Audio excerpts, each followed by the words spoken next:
People living in Nova Scotia are digging out after a historic multi-day snowstorm.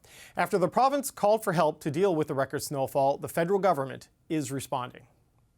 What we wanted to do was making sure that we can provide assistance very quickly. So the snow removal equipment is required, also for helicopter support if we needed to move supplies. Crews tasked with clearing roads are up against 150 centimeters of snow in some areas of the province. In Cape Breton, the snowfall was so bad, the regional municipality declared a local state of emergency, with some residents being told to shelter in place as crews struggle to clear streets. Tim Houston is the Premier of Nova Scotia. Premier, thanks for joining us today. Yeah, thanks for having me. Appreciate it. Let's start with Cape Breton, which seems to have really borne the brunt of this. The mayor there, Amanda McDougall, said today would be a telling day for the cleanup effort. How's it gone, and what's the situation like for folks in Cape Breton right now?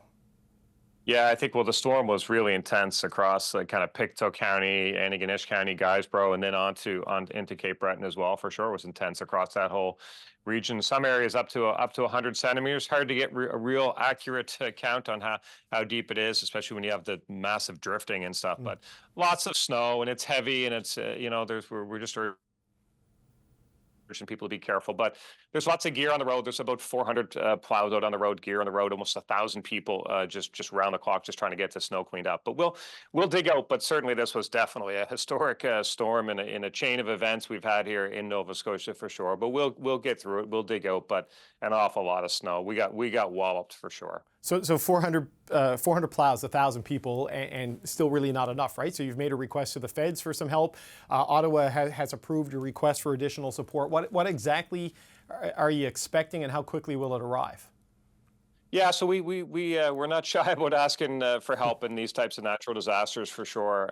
But certainly we reached out to the federal government, also our neighbors in New Brunswick and Prince Edward Island as well. So we know the feds came back pretty quick in the Highlands National Park. They're responsible for the highway through that park, so they have heavy gear, heavy equipment up there. So they're going to try to provision some of that over to work on some of the provincial roads as well. So that's all kind of working through. So that's good.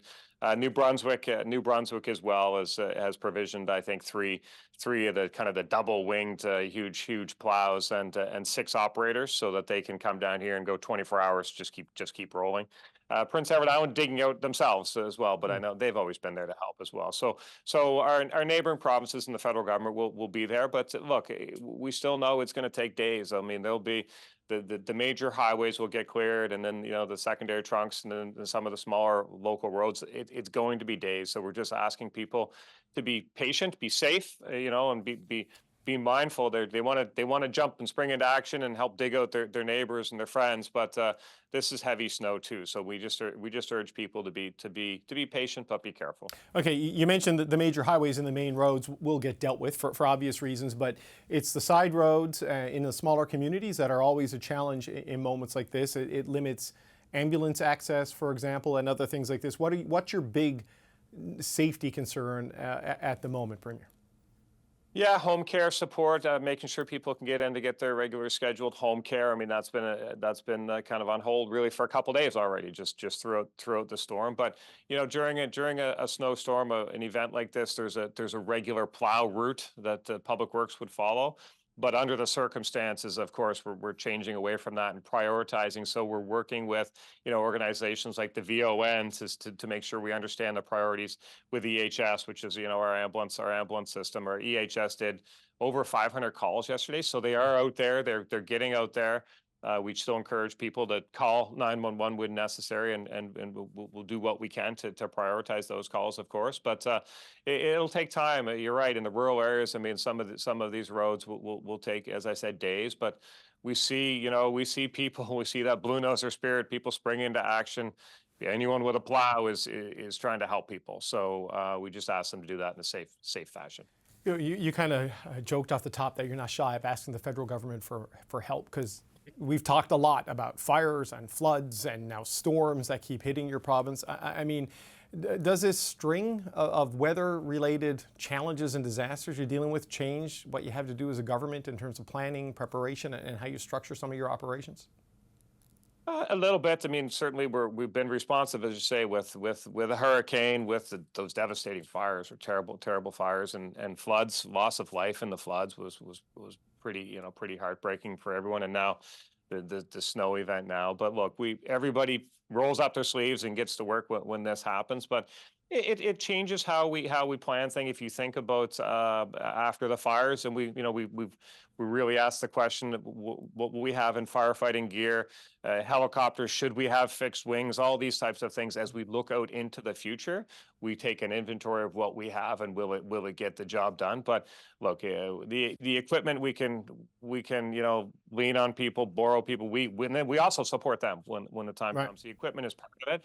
But the human spirit is something that the resilience of Nova Scotians is something that will always shine through and will always will help us through these situations. And you can't procure that anywhere. It just exists. Well, Nova Scotia and other provinces have had to lean on the armed forces in the past to deal with things. And I know this has started a conversation about what should be the right way to have a national response to these sorts of challenges. And the Emergency Preparedness Minister, Harjit Sajjan, says he wants to start a conversation on this, on what sort of a civil society response or civilian response there should be to moments like this. I mean, where do you think that conversation should go, Premier? What do you want the federal government to look at there?